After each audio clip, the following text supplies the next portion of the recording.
एक रोज़ हम भी चले जाएंगे, अपने तो अपने गैर भी पछताएंगे।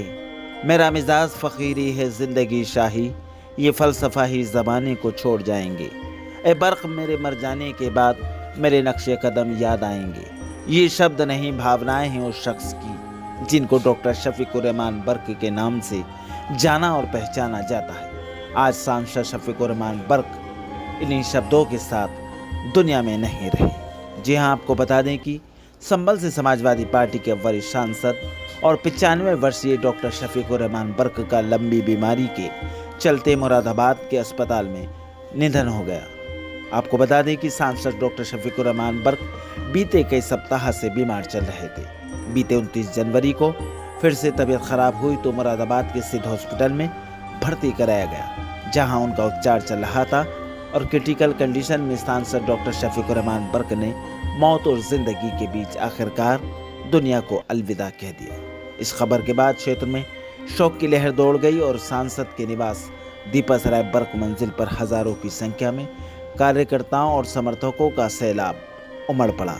आइए आपको बताते हैं कौन थे सांसद डॉक्टर शफ़ीक़ुर रहमान बर्क़। दरअसल सांसद डॉक्टर शफ़ीक़ुर रहमान बर्क़ का जन्म 11 जुलाई 1930 को हुआ था। सांसद शफ़ीक़ुर रहमान बर्क़ ने सबसे पहले अपने राजनीतिक जीवन की शुरुआत बीकेडी से चुनाव लड़कर की थी और जीत दर्ज कराई। संभल से विधायक चुने गए। इसके बाद उनका राजनीतिक सफर आगे बढ़ा और एक के बाद एक इसी तरह चुनाव लड़ते हुए दूसरी बार 1977 को जनता दल से चुनाव लड़कर विधायक चुने गए। 1985 में लोकदल से विधायक बने और फिर से 1989 में जनता दल से विधायक चुनकर विधानसभा पहुंचे।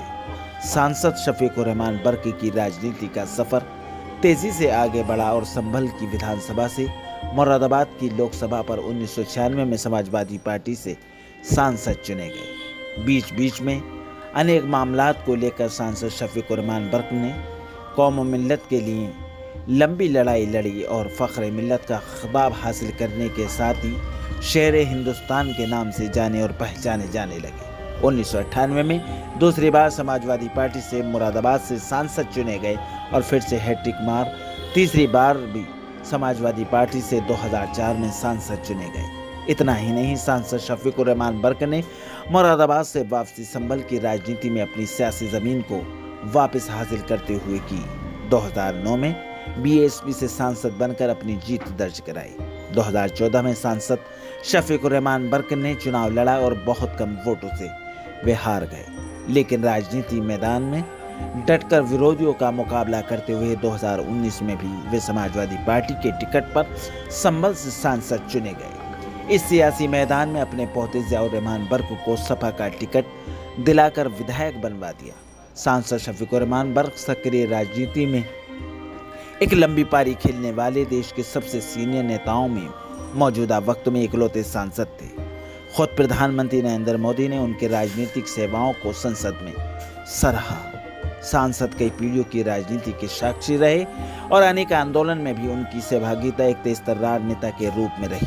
बाबरी मस्जिद की शहादत से लेकर उनके बाद तक के आंदोलन में वे सबसे आगे रहे और बाबरी मस्जिद एक्शन कमेटी के संयोजक भी रहे। उनकी पहचान सांसद होने के साथ ही एक मुस्लिम नेताओं में फ़ख्र मिल्लत और शेर हिंदुस्तान के रूप में जानी पहचानी जाती थी। मुलायम सिंह यादव से गहरा नाता रहा। देश के बड़े नेताओं तक उनका जीवन विधानसभा से संसद तक देखने को मिला। कई प्रधानमंत्री और राष्ट्रपति के कार्यकाल और मुख्यमंत्रियों के कार्यकाल में उनकी सहभागिता राजनीतिक रूप में एक सीनियर नेता के रूप में रही। देश की सेवाओं और क्षेत्र की जनता की सेवाओं के रूप में वे एक तेज तर्रार और सीनियर नेता माने जाते रहे। मौजूदा वक्त में सांसद रहते हुए 2024 के रण में फिर से उतरने के लिए सांसद ने कमर कसी ही थी। समाजवादी पार्टी ने उन्हें फिर से अपना प्रत्याशी भी घोषित कर दिया। अपने जीते जी सांसद ने अपने पोते ज़ियाउर रहमान बर्क़ के कंधे पर सियासी विरासत की जिम्मेदारी को सौंप दिया और काफ़ी मेहनत के बाद कुंदरकी से विधायक बनवाकर विधानसभा भी भिजवा दिया। टिकट भी दिलवाया और जितवाया भी। पोते ज़ियाउर रहमान बर्क़ ने दादा की विरासत को संभाला ही था कि बर्क़ साहब की सियासत बीमारी के चलते कमज़ोर होती गई और अंतिम क्षण तक जनता को उनका साथ मिलता रहा।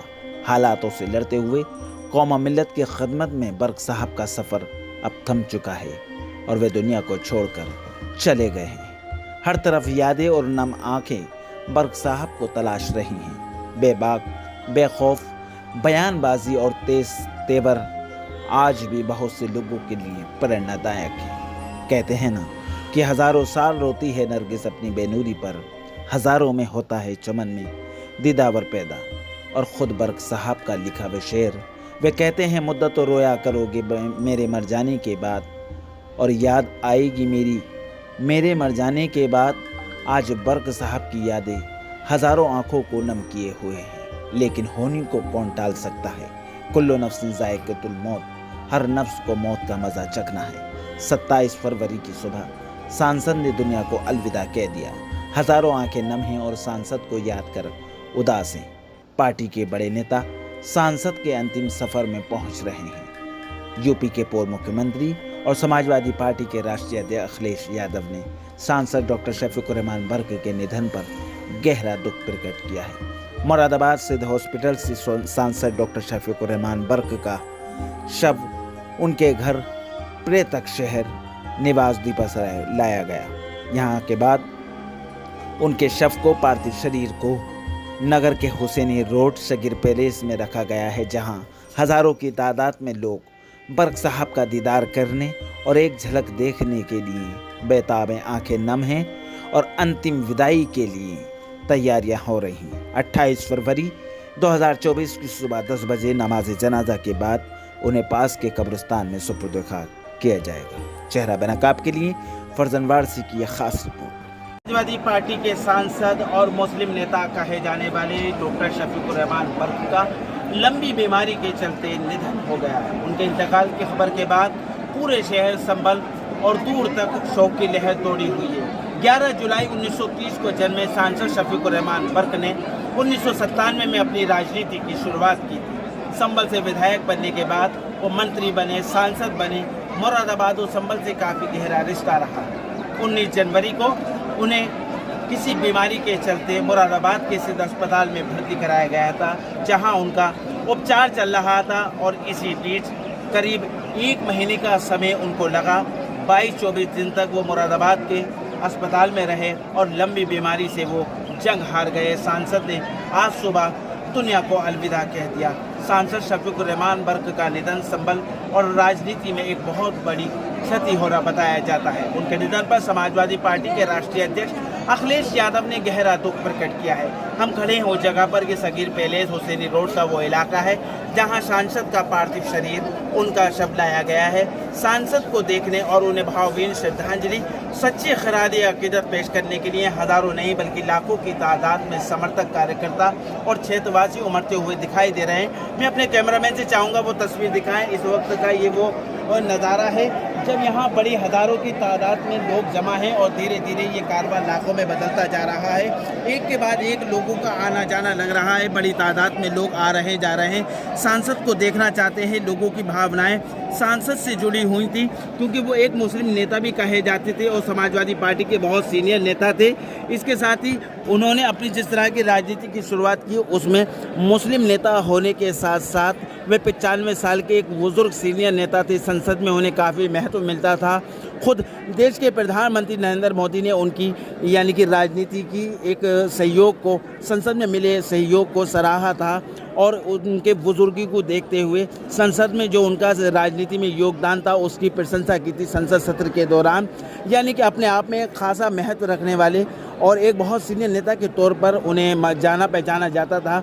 जहां समाजवादी पार्टी के सीनियर नेता उनकी बेपनाह इज्जत करते थे, वहीं दूसरे दल चाहे वो कोई भी हो, भाजपा हो, सपा हो, बसपा हो, कांग्रेस हो, कोई सा भी राजनीतिक दल हो, उसमें वो काफ़ी खासा महत्व रखते थे और उनको लोग मानते थे क्योंकि काफ़ी बुज़ुर्ग और सीनियर नेता के तौर पर उनकी छवि को जाना पहचाना जाता था। और आज उनका निधन अपने आप में एक बहुत बड़ी क्षति होना बताया जाता है। यहाँ बड़ी तादाद में लोग उमड़े हुए हैं, सांसद को देखना चाहते हैं, सच्ची खराज अक़ीदत पेश करना चाहते हैं। अभी समय तय नहीं हुआ है आखिर कब उन्हें सुपुर्द खाक किया जाएगा, लेकिन धीरे धीरे ये पता लग जाएगा और उनके सुपुर्द खाक करने की तैयारी शुरू होगी। फिलहाल लोग उनको दीदार कर रहे हैं, उनको देख रहे हैं। कैमरामैन मोहम्मद सुभान खान के साथ चेहरा बनकाब के लिए 65 बार से समय।